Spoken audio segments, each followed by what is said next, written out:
Did you have someone in mind? Perhaps you and I? Yes. We meet from time to time, as that is the custom, and I will speak to you immediately. There we go. 100%? Can we maybe take them on? Do you think we can take them on? This is actually kind of... This is very dangerous. This is extremely oh, maybe not. Hello and welcome back to our Sturgian Viking, and we're going to be attacking a couple of Battanian vassals in the early part of this episode. Hopefully I'm going to be able to level up my one-handed weapon proficiency a little bit. Hello, Horsey. Thank you very much for saying hi. That was pretty interesting. I'm not entirely sure how it decided to just charge me straight up right there, but anyway. Oh, okay, wait a minute. Get him. Oh, phew. Yeah, that was a bit worrying, wasn't it? Literally, you've got to worry when your attack speed with a one-handed weapon is slower than that of a person with a two-handed sword. Oh, and talking about vassals dying in battle, look at this. She actually died. I can't believe it. Okay, well, I did say in the previous episode that I was actually hoping to see more of this happen, and there it is. Lo and behold, there it is. Okay, that's great. I mean, obviously, I don't want to wish death upon anyone, but, you know, it's probably a pretty good thing for the Sturgians if the Battanians or their common enemies are taken out relatively a lot. So hopefully we're going to see more of that happen as time goes on. Anyway, let's see if I can maybe recruit a couple more. I think I have enough space for quite a few of these. Ulrich, by the way, I noticed where he is. He was actually in Omor participating in the tournament. What a good time to be participating in a tournament during wartime. Very good. Yes, so I'm not entirely sure if I'm going to be able to catch up to him because he seems to have left now, of course. I mean, he's just like that, isn't he? Yes, otherwise... We're just going to see all of these Battanians, and we'll see if I can sell them. I got to be a bit careful, though, because we do have a number of Sturgians in our prisoner's hold, and I would like to be able to recruit those as much as possible. Macedon Castle is actually still my castle, amazingly enough. I'm actually very surprised about that. I thought that that was going to get taken very fast, but apparently we were able to stave off the various invaders in the area. And anyway... Basically what I did was I just bought a couple of improvements. It's going to take quite a while for those to be done, of course, but hopefully they'll be done relatively soon. Anyway, Mr. Ulrich, we need to speak to you. Ulrich, where are you? Oh, last seen at Omor today. You know, I feel like Ulrich is kind of messing me around right now, which is definitely something that I'm not too pleased about, because I have literally gone from Omor to Balgard, from Omor to Balgard like twice now, and I'm thinking to myself, okay, so where is he? Because I'm not passing him on the way there, but it is switching between Omor and Balgard almost consistently, and I'm not entirely sure why that is, because I don't see him here. I've gone, there he is. Okay, so finally he's appeared. Did you have someone in mind? Perhaps you and I? Yes. We meet from time to time, as that is the custom, and I will speak to you immediately. There we go. 100%? What? Okay. Ulrich, apparently we are made for each other. Look at this. The world's a dung heap, basically. The sooner I earn enough to retire, the better. Okay, so wait a minute. He's, I don't even know what he's really good at, but I'm gonna just go for this one and just go for honor. And I assume we're probably going to have 100% with pretty much all the other options as well. So this is actually amazing. I'm very surprised about this. I have not installed any other mods, by the way. Before you ask, I have not installed anything else. I have exactly the same mods that I did in the previous episode. And there was an update, actually. There was an update to 1.5.2, which I was quite surprised to see. But yeah, I assume that maybe they've done something about the persuasion mechanics. I'm not entirely sure, because I don't think they had any... Oh, no, wait a minute. I think they did have... No, they had a hotfix on the 1st of October, but, well, this is obviously quite a bit past that. So, yeah. That is definitely not the case. So, weird. I guess it was just a hotfix for some other reason or another, but very interesting nevertheless, because that means that we're very much on the way to being married to someone else. And this time around, you know what I'm going to do? I'm literally going to just leave him alone. I'm not even going to be bothering to take him into my army at all. But the problem with that is that if he's not in my army, then we have no chance of conceiving a child of any kind, unless there's some kind of immaculate conception going on, which obviously is not going to happen. So, yeah, that's an issue.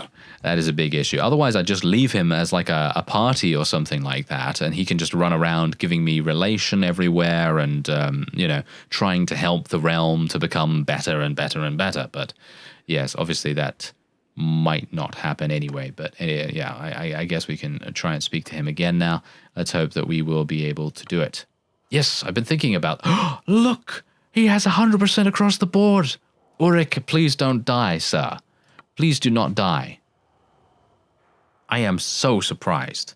Okay, so as head of a... Oh, Oleg might be a bit problematic. I'm not entirely sure. Let's see. Let's see whether that is indeed the case. Okay, so is Oleg here? No, he is not, of course. He's over here, I believe. Wasn't he recruiting from this village just now? Okay, so he was last seen at Chornobus, which is just over here. So I'm hopeful that we will be able to catch up. Yeah, there he is. Fantastic. Let's speak to him. All right. Final terms. Okay, great. Okay, so this is absolutely perfect.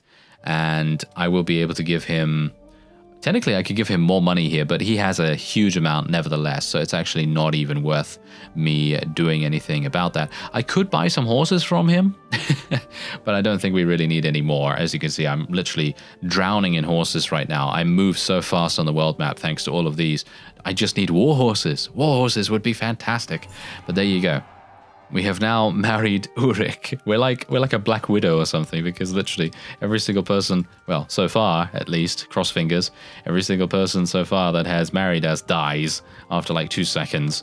So let's hope that that does not happen this time. Ulrich, join me. Oh dear.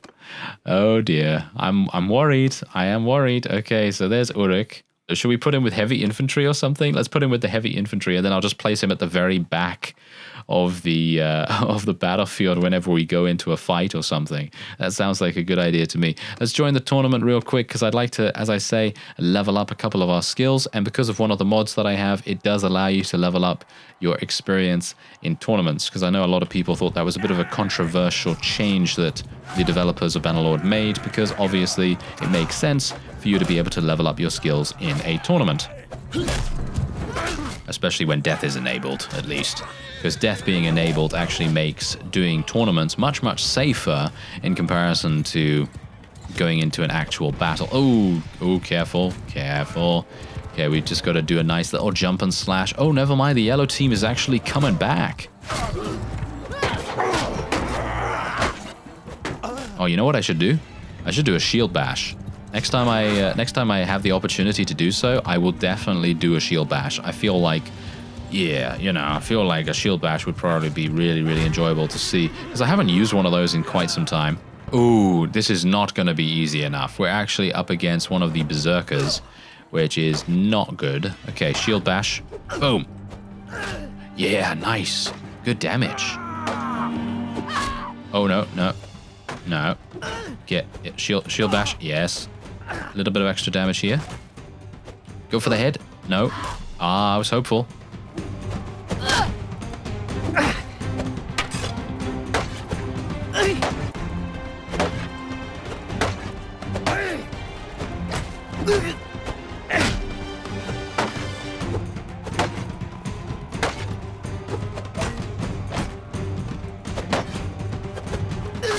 Nice. Okay, that was really, really, well, fragile. I felt like I was basically not doing any damage whatsoever, and it was a very terrible, terrible time.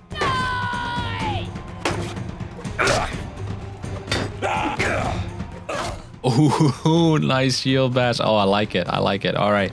So we're actually up against the Sturgian shock troop. This gives them an opportunity to show us just how good or how bad they are.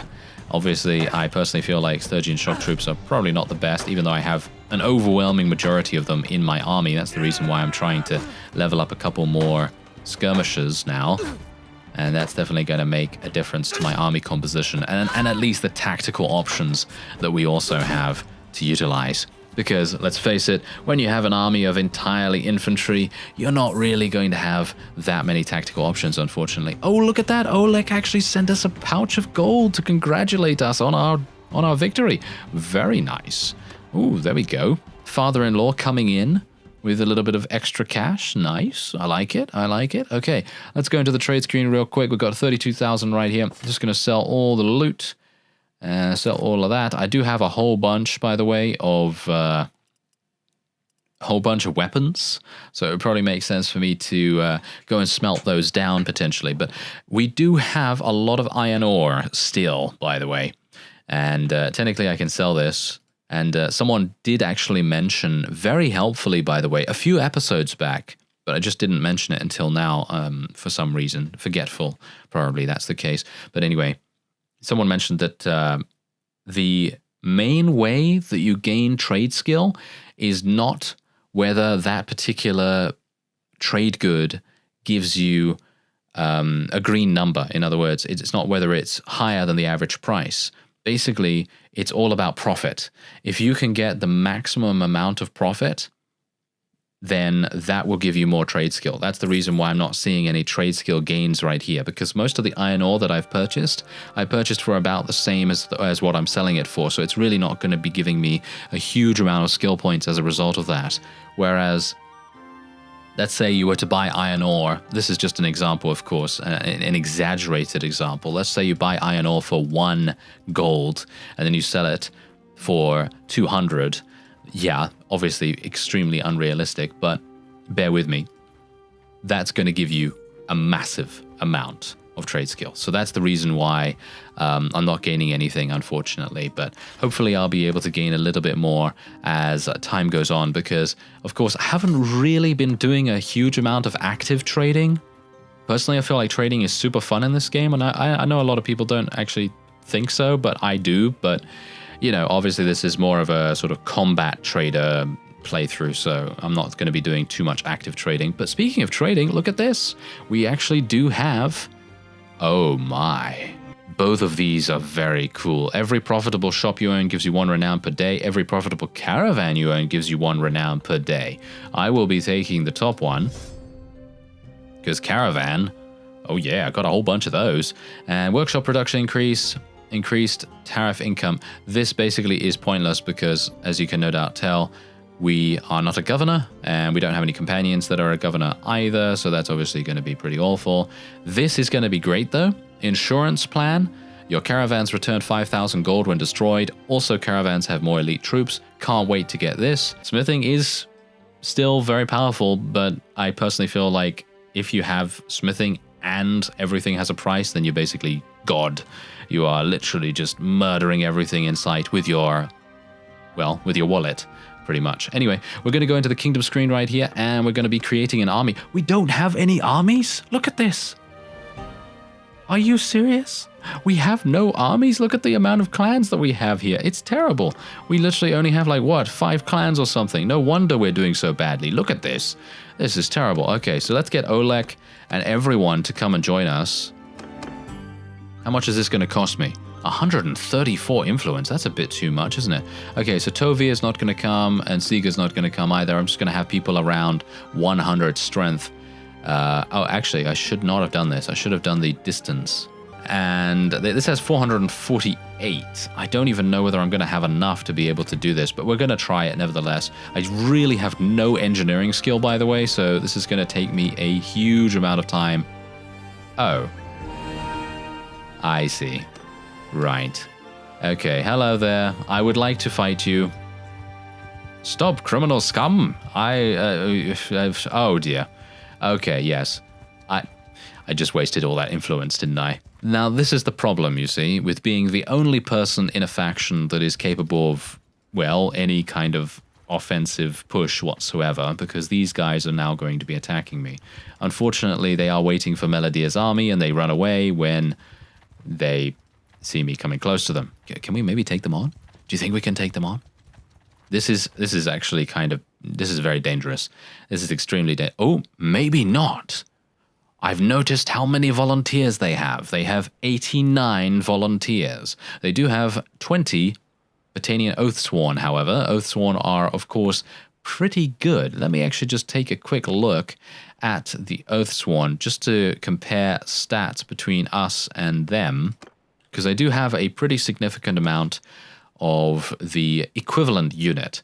So they have 130 in all of their top proficiencies. I have no idea what kind of armor they have, but it's probably pretty good. And then what else do we have here?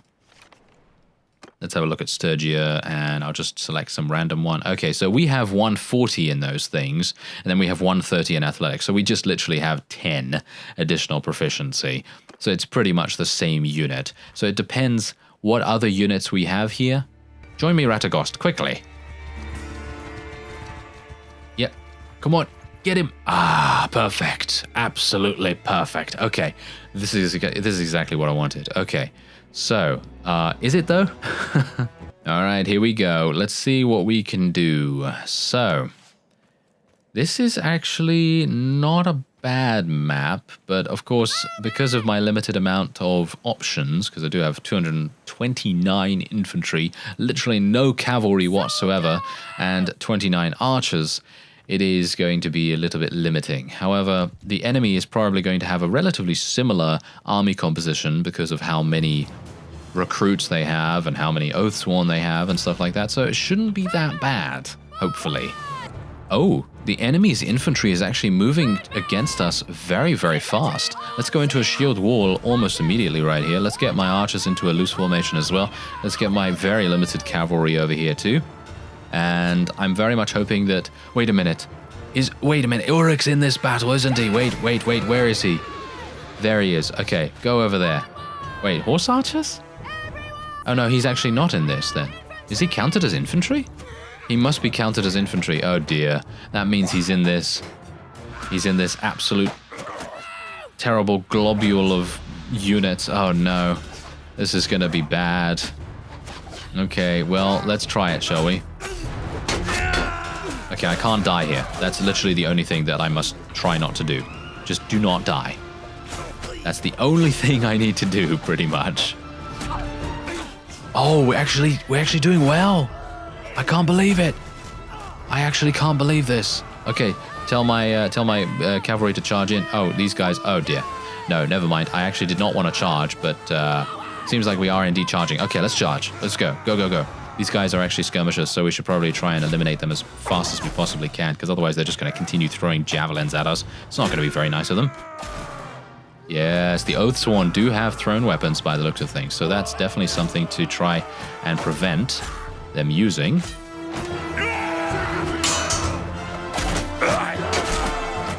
Yes, there we go. Are you seeing me gain any one-handed weapon proficiency, by the way? Because I'm not seeing that at all in the action log there.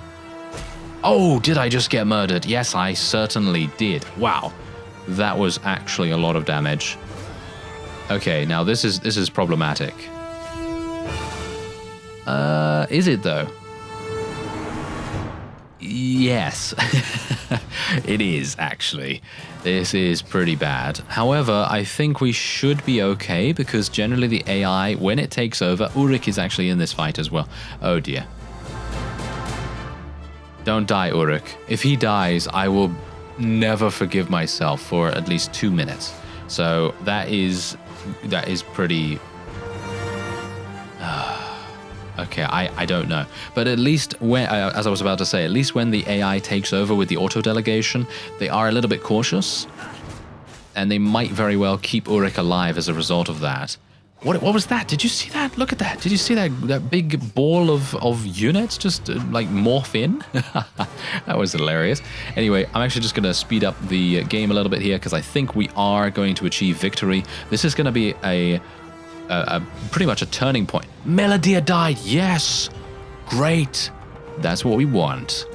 Very good. Ulrich is alive though, which is all that matters. Ah, yes. Perfect. Okay, so that is fantastic. I really did not want to die there, but the Falksman, as you could no doubt tell, he did wait a minute. He did 129 damage, didn't he? Yeah. I think he did 129 damage to me, which is just incredible. Absolutely incredible. He did do an overhead and hit my helm, so that was the reason why we took so much damage. but very impressive. Very, very impressive indeed. Actually, someone mentioned that the Ulfednars, if you have 50 of these and you just tell them to charge, they actually have a good survival rate as long as you're not up against a huge amount of ranged units. And that's good to know. Thank you very much for letting me know about that, because personally, I really love Berserker-type units, but as we're currently fighting against BATTANIA, it's a bit difficult to make them work, but I'm hopeful that I'll be able to utilize them sometime in the future. Anyway, we're just going to be continuing to attack these guys. Yeah, there we go. And you know what we're going to do? I'm actually going to go and, well, I have to auto-resolve at this point. But you know the problem with auto-resolving? I don't think it gives the enemy any opportunity to perish. That, I think, is the only issue with it. I don't think they die from auto-resolves, but I could be wrong about that, so don't quote me on it. Otherwise, we do have a number of people here that we could potentially continue pursuing. Let us try. Can I catch up to them? It's highly unlikely, isn't it? Oh, there's Caladog. Okay, we might want to be a bit cautious then. Is he really thinking about it? I think that this would be ill-advised, sir. This would be very ill-advised if he were to attack. Oh, now that is really bad. Did you see that? They were actually coming in, but they were too far away to actually get them into the same battle. What's going on here?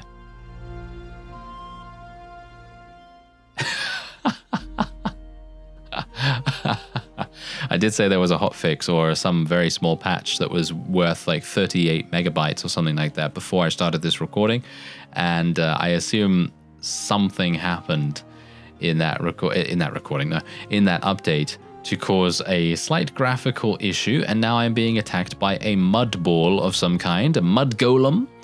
And I did not know the Battanians had that kind of technology, gotta say that. Anyway, let's just go ahead and just do an auto-resolve against this guy.